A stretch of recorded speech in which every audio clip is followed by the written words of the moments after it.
दोस्तों नमस्कार, study with गौरव पे आपका स्वागत है। आज बच्चे हम पढ़ने वाले हैं एरोमेटिसिटी और हकल्स रूल्स के बारे में, जो कि ऑर्गेनिक केमिस्ट्री का बहुत ही इंपॉर्टेंट टॉपिक है। और ये वीडियो इंपॉर्टेंट रहने वाली है बच्चे टीजीटी स्टूडेंट के लिए, पीजीटी के लिए और नीट आईआईटी के स्टूडेंट के लिए ये इंपॉर्टेंट वीडियो रहने वाली है। तो देखते हैं भाई इसके लिए हम क्या ट्रिक अपनाएंगे और किस पॉइंट ऑफ व्यू से एग्जाम में क्वेश्चन को सॉल्व करेंगे। तो देखते हैं बच्चे। तो सबसे पहले मैंने इस चीज को समझने के लिए, एरोमेटिसिटी और हकल्स रूल्स को समझने के लिए कुछ एक टेबुलर फॉर्म में आपके सामने कुछ डाटा प्रस्तुत करने जा रहा हूं, और जिससे आपको चीजों का कॉन्सेप्ट अच्छी तरह से सीखने को मिलेगा।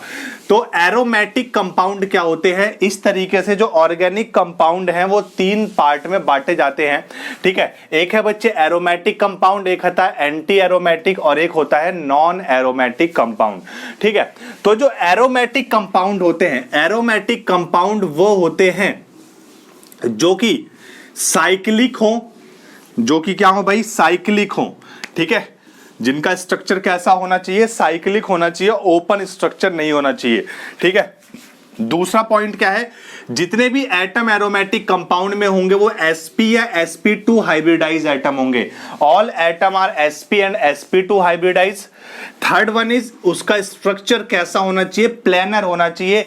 एक ही प्लेन में सारे जो sp और sp2 हाइब्रिडाइज एटम है वो एक ही प्लेन में लाई करने चाहिए। ठीक है, और लास्ट है हकल्स रूल्स को फॉलो करने चाहिए। हकल रूल क्या होता है, हकल रूल वो क्या कहता है कि भाई जिस साइक्लिक कंपाउंड के अंदर 4n+2 पाई इलेक्ट्रॉन प्रेजेंट होते हैं, ठीक है, this compound are called the aromatic compound. ठीक है, तो जिसके अंदर 4n+2 पाई इलेक्ट्रॉन होते हैं वो कैसे होते हैं बच्चे, वो एरोमेटिक कंपाउंड होते हैं। इसका मतलब क्या, जैसे इसका मतलब है 2 से 6 से 10 14 और 18 इलेक्ट्रॉन से। ठीक है, जैसे n की वैल्यू अगर 0 रखेंगे तो कितने पाई इलेक्ट्रॉन आएंगे, 2। n की वैल्यू 1 रखेंगे तो कितने पाई इलेक्ट्रॉन आएंगे बच्चे, 6। तो ऐसी 0 1 2 3 4 n की वैल्यू आप पुट करते जाएं और आपकी ये इलेक्ट्रॉन्स की संख्या आ जाएगी। ठीक है, तो एरोमेटिक कंपाउंड जो होते हैं बच्चे वो चारों प्रॉपर्टीज को शो करेंगे। इनमें से अगर एक भी प्रॉपर्टी वो शो नहीं कर रहा है तो वो एरोमेटिक कंपाउंड नहीं है। तो चारों प्रॉपर्टी शो करनी चाहिए, साइक्लिक होना चाहिए, sp and sp2 hybridise atom होने चाहिए, प्लेनर होना चाहिए और 4n+2 पाई इलेक्ट्रॉन उसमें प्रेजेंट होने चाहिए। अब हम बच्चे बात करते हैं एंटी एरोमेटिक कंपाउंड्स की। जो एंटी एरोमेटिक कंपाउंड होते हैं वो एरोमेटिक की ही क्वालिटी को रखते हैं, बस एक ही चीज का अंतर है और वो है 4n+2 पाई इलेक्ट्रॉन की। ठीक है, एंटी एरोमेटिक कंपाउंड में सिर्फ 4n पाई इलेक्ट्रॉन होते हैं। ठीक है, इसमें 2+2 नहीं होता, 4n पाई इलेक्ट्रॉन होता है, मतलब 4 के मल्टीपल होंगे, जैसे 4 8 12 16 इस तरीके से 4 के मल्टीपल्स में इलेक्ट्रॉन इसमें होते हैं। पाई इलेक्ट्रॉन की बात हो रही है, ये याद रखना है। ठीक है, बाकी इसमें जो क्वालिटी है वो सेम है एरोमेटिक कंपाउंड की तरह, जैसे साइक्लिक होना चाहिए, sp and sp2 hybridise atom होना चाहिए, प्लेनर होना चाहिए। ठीक है, तो ये सारी प्रॉपर्टीज सेम है। अब बात हम करते हैं नॉन एरोमेटिक कंपाउंड की। नॉन एरोमेटिक कंपाउंड क्या होते हैं, जो नॉन साइक्लिक नेचर के होते हैं, जो साइक्लिक नहीं होते, नॉन साइक्लिक होते हैं, वो नॉन एरोमेटिक कंपाउंड कहलाते हैं। इसका जो हाइब्रिडाइजेशन होता है इसके अंदर sp3 एटम भी होते हैं। ठीक है, नॉन एरोमेटिक कंपाउंड में कैसे एटम होंगे बच्चे, sp3 हाइब्रिडाइज एटम होंगे। ठीक है, आपको हाइब्रिडाइजेशन आना चाहिए निकालने, मैं उसकी भी वीडियो आगे बना दूंगा, हाइब्रिडाइजेशन कैसे निकालते हैं। जल्दी से स्ट्रक्चर देखते हैं, मैं अपने आप कैसे हाइब्रिडाइजेशन को बता देंगे। ठीक है, उसकी भी ट्रिक मैं जल्दी लेकर आऊंगा। और ये स्ट्रक्चर जो होता है वो नॉन प्लेनर स्ट्रक्चर होता है। ठीक है, तो आपको इनमें अंतर समझ में आएगा कि एरोमेटिक कंपाउंड कौन से होंगे, एंटी एरोमेटिक कौन से होंगे, नॉन एरोमेटिक कौन से होंगे। ठीक है, तो अगर आपको ये कॉन्सेप्ट समझ में आया है, ठीक है, और चीजें समझ में आ रही है जो मैं वीडियो आपके लिए बनाता हूं, वो सारी चीजें अगर आपको समझ में आ रही है तो वीडियो को लाइक शेयर सब्सक्राइब करें।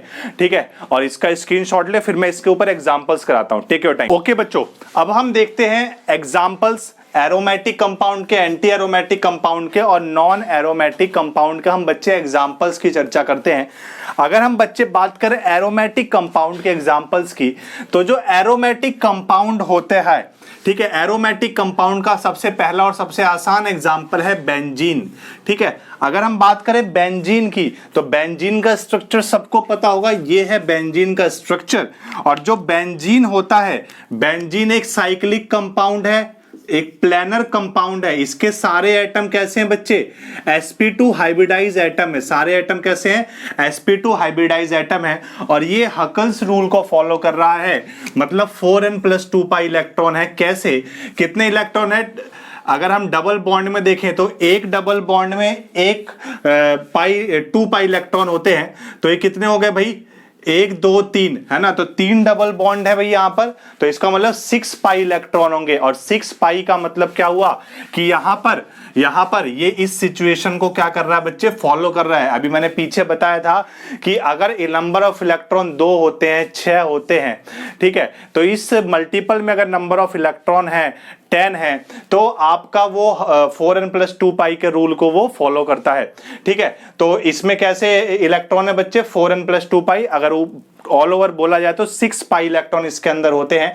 ठीक है, इसलिए ये कैसा एक कंपाउंड है? Aromatic compound. दूसरा एग्जांपल देखते हैं, साइक्लोप्रोपिनाइल कटायन। साइक्लोप्रोपिनाइल का कटायन देख रहे हैं। ठीक है, वैसे साइक्लोप्रोपीन का जो स्ट्रक्चर होता है वो ये होता है। ठीक है, ये साइक्लोप्रोपीन का स्ट्रक्चर है।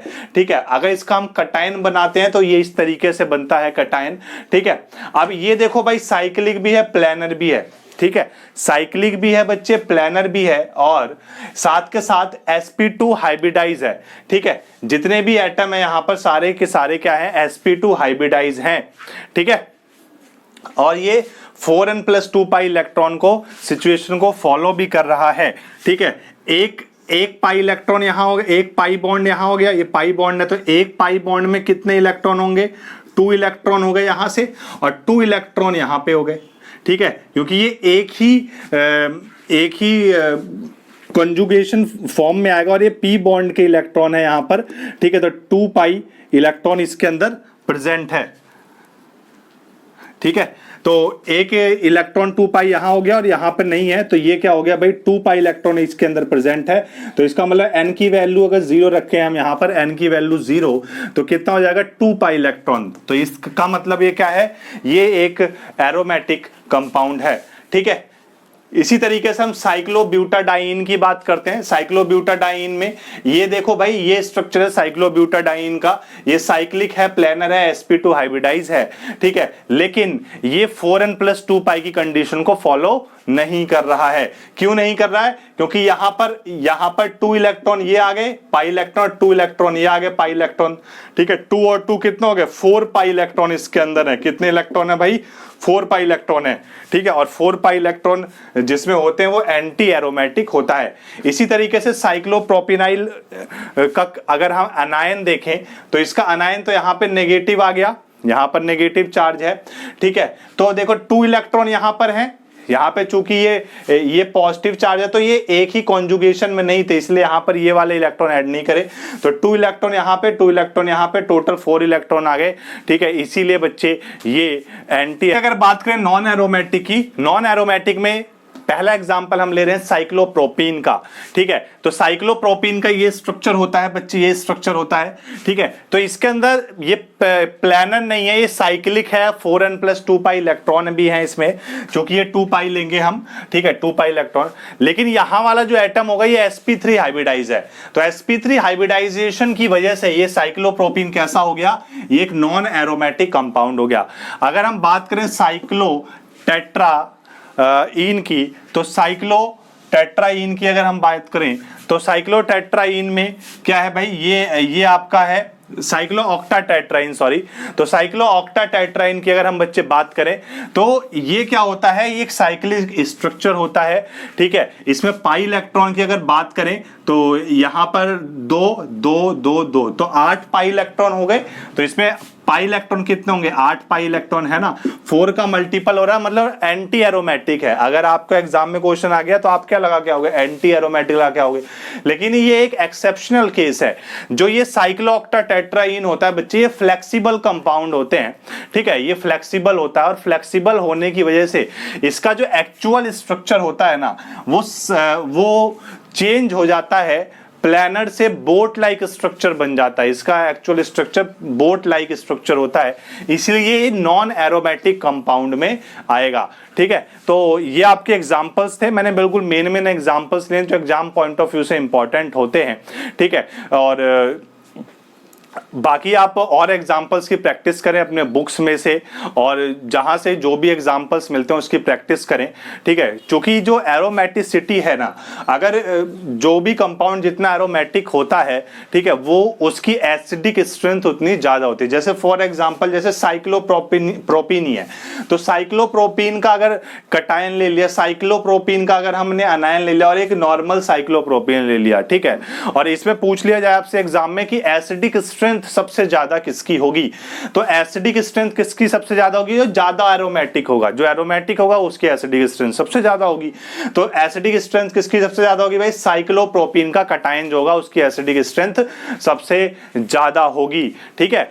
एसिडिक स्ट्रेंथ वाली वीडियो जो मैंने बनाई थी ऑर्गेनिक कंपाउंड्स के ऊपर की, तो वो जरूर देखें। काफी इंपॉर्टेंट कॉन्सेप्ट वहां पे मैंने आपको बता रखा है, चीजें बिल्कुल खोल के बता रखी हैं, ठीक है। तो आशा करता हूं आपको ये वीडियो समझ में आई होगी, चीजें आसानी से अगर आप सीख पा रहे हैं, और वीडियो अगर अच्छी लग रही है तो वीडियो को लाइक करें, शेयर करें और चैनल को सब्सक्राइब जरूर करें। जय हिंद।